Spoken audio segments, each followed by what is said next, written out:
J Grxxn, whose real name is JGRXXN, is an underground rapper who is pretty well connected in the industry. He had a hand in boosting Ghostmane and Lil Peep's career, worked with the Raider Clan, Juicy J, and even the Suicide Boys. Somehow, even with all those connections, he never made it into the spotlight himself. So why is that? Well, let's try and find out. Grxxn first came onto the scene as a producer in 2006. He was a fairly good student throughout his high school experience, having very few issues passing his classes and quite a bit of talent when it came to music production. He would drop his beats on YouTube and sometimes even rap over them to try and gather more success. In 2008, he was able to gain the attention of Juicy J, who wanted to work with him. This is absolutely insane for 2008 times. Yes, it's pretty common nowadays for people to get famous over the internet and connect to other people in the rap game, but at this time, this didn't really happen at all. So of course, Grxxn was ecstatic. He flew right out to Memphis where he began creating beats for the crew 3-6 Mafia. He was able to learn the ins and outs of music production from them and get lots of cosigns along the way. Juicy J also made sure all his expenses were paid so he wouldn't need to worry about money and he could focus solely on his craft. However, the stress of being so close to fame but not fully achieving it started to weigh on Grxxn. This was definitely the chance of a lifetime for him, but he was getting a little bit jealous that he wasn't getting the success and attention that he wanted right away, and he wasn't willing to put in the time to build up his name and career. He wanted all the attention and all of the fame right away. His skin would begin to turn white and strange bumps would form on his face. He would then get into a fight with Juicy J over money and get fired from the group. It wasn't a complete split from the group though, as they would actually continue to work with him for a while and actually hire him back for a short amount of times, but every time they did, he would end up messing up again and they would fire him. This cycle continued 4 times, and the reason behind it is that Grxxn was very argumentative and would not listen to what the higher up group members wanted. It was basically Grxxn's way or no way, and we would see this problem follow him through the rest of his career. After being let go from 3-6 Mafia, he would move back to Atlanta shortly after and continue to work with members of the Mafia for a short time. Eventually the group would start working with Wiz Khalifa and Grxxn was cut off completely. He would move into a house with Xavier Wolf and start touring with them for a short time, but he really wanted to keep working with 3-6 Mafia, so he decided to go back to Atlanta. It ended up being a bad choice since Xavier would take off not long after and Grxxn wasn't able to be there for it, once again being left behind after getting so close to fame. And with the bridge burnt between him and 3-6 Mafia, he had nowhere left to go besides home. He ended up moving back into his mom's house and becoming heavily depressed. He would spend most days drinking heavily, doing hard drugs, and even drinking NyQuil to get high. It led him to be hospitalized several times. It got to the point where his mom couldn't stand it anymore and she kicked him out once and for all. He ended up taking a bus to Arizona, and once he arrived there, he would begin checking Craigslist for places to stay. He only really had about $500 to his name, so he would take anything he could get. His only income at the time was selling a few random beats a couple times a week. He would eventually get enough money to fly out to Hollywood where he would meet up with his friend Elliot. Things began to improve for Grxxn as he actually started to perform shows at the House of Blues to hundreds of fans at the time. This was the biggest crowd that Grxxn had ever seen, and the shows were getting bigger and bigger, but Grxxn was still living in a shitty environment with 7 other random people. He had managed to find a place on Craigslist, but it was a very small living quarters, and a lot of the people that he lived with were mentally ill. He really had no privacy to his own, as he was basically just renting a bunk bed. As time went on, the landlord would get more and more greedy, start moving in more bunk beds, making it more cramped and raising the rent. A couple of the more colorful people that he would live with would be a girl that would scream all pretty metal if you ask me. He would do one more show at the House of Blues where Adam 22 would actually appear in the crowd, and he first became aware of Grxxn. This would later form a connection between the two that would help him later in his career. After that show, he couldn't stand his living conditions anymore. He would go on Facebook and post an idea he had brewing for a long time, a new rap group known as SchemaPosse. He would promise to change the lives of anyone who would join his group. All they had to do was message him and send him a couple songs. This is where Grxxn would first become aware of the rapper Ghostmane, after Ghost reached out to Grxxn in hopes of joining SchemaPosse. He would send Grxxn a song, and after hearing only 4 bars from one of Ghostmane's tracks, he knew he wanted to work with him. He didn't immediately fly out to meet each other, instead choosing to work through the internet. Grxxn would send Ghostmane beats and promote his music on Instagram. This really helped Ghostmane early on, as Grxxn had a lot bigger of a following than him, so it got his music into more people's ears. SchemaPosse was really coming together at the time, but Grxxn felt like the group was missing someone who could sing. He found exactly what he was looking for when a friend of his would show him a SoundCloud account belonging to the rapper known as Lil Peep. Grxxn and Peep would agree to connect shortly after, and Gus would agree to join SchemaPosse. The 3 would eventually meet in real life and start making music together. A notable release from around the time was Words That You Hear on a Sinking Ship. This track contained all 3 rappers and was a big hit for the time in the underground. As time went on and Lil Peep and Ghostmane started to get bigger, Grxxn really started to fade into the background, at this point doing everything he could to promote Ghost and Peep, even at the expense of his own career. He managed to take Peep from 1,000 followers on SoundCloud to 11,000 in only a few short months. Grxxn would also manage to connect with the Suicide Boys soon after, and while he didn't end up getting them on SchemaPosse, he did manage to get a feature from them. And he would even end up going on tour with them as a producer. Not long after that, the SchemaPosse would appear on No Jumper, where Green spent most of the time talking. Ghostman and Lil Peep just kind of sat there silently, and you could tell that the energy of the group was really off in the interview. An especially awkward moment in the interview is close to the end when Green would start to talk about seeing a gay guy suck dick on a video. Him and Adam would go on and on about this, making Peep very uncomfortable. Peep even attempted to walk them away from the subject at one point, but they wouldn't stop. Make it look like we're all talking about being gay or something. Yeah.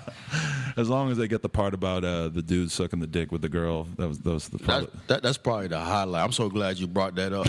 Oh, man. That shit scarred me, bro. I'm like, what the fuck going on, man? That shit scarred me. That shit was crazy. So he would follow that up by making Ghostman uncomfortable directly after exposing him for having massive freakouts and breaking phones and smashing holes in walls. Like, he'll go to the backyard and start yelling type shit.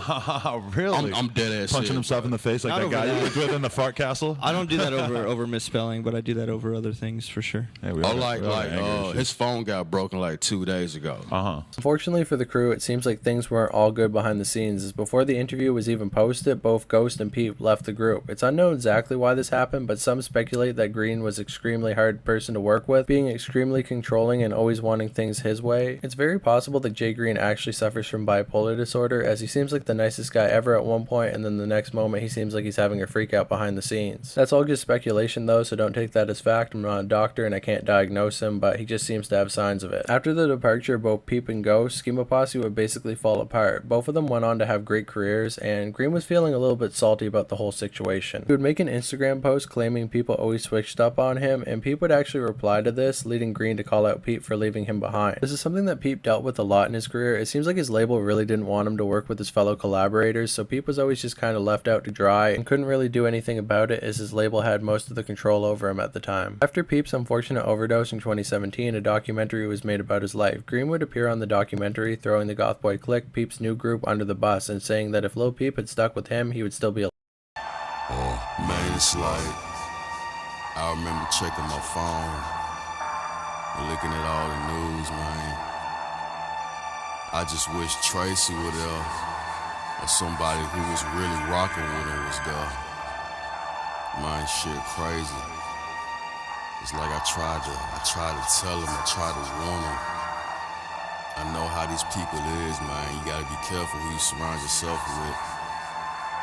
It's just crazy to me, man. Live. After all that went down, Green would continue to do shows with the Suicide Boys, but unfortunately that bridge was burnt as well, as he claimed that they stole songs from him off his laptop when they were on tour in 2016. So for right now, that's basically the story of J Grxxn, someone who had his hands in multiple projects and had multiple big artists around him, but he was never actually able to blow up himself. So now that you've heard the full story, what do you think? Is he a bad dude who let his greed get the best of him, or is he a humble guy who helped build the legacy of many mainstay artists we still listen to this day? The one thing we gotta give him is he definitely helped boost the careers of Ghostman and Lil Peep at the expense of his own. I don't know if that was a good choice for him, but that's what happened, so we gotta give him some props for that. Definitely let me know what you think in the comments below, as he seems to be a very divisive figure, and I've heard people love him and also hate him, so I'm definitely interested to know what everybody thinks about him. If you don't want to do all that though, you can just leave a comment below of a lime to prove that you got to the end of this video so I know for sure. Subscribe if you would like, because I'm trying to get to 500 subscribers and I'm almost there. I'd appreciate that, but overall, the most important thing is, thank you for watching. Talk to you next time. Bye.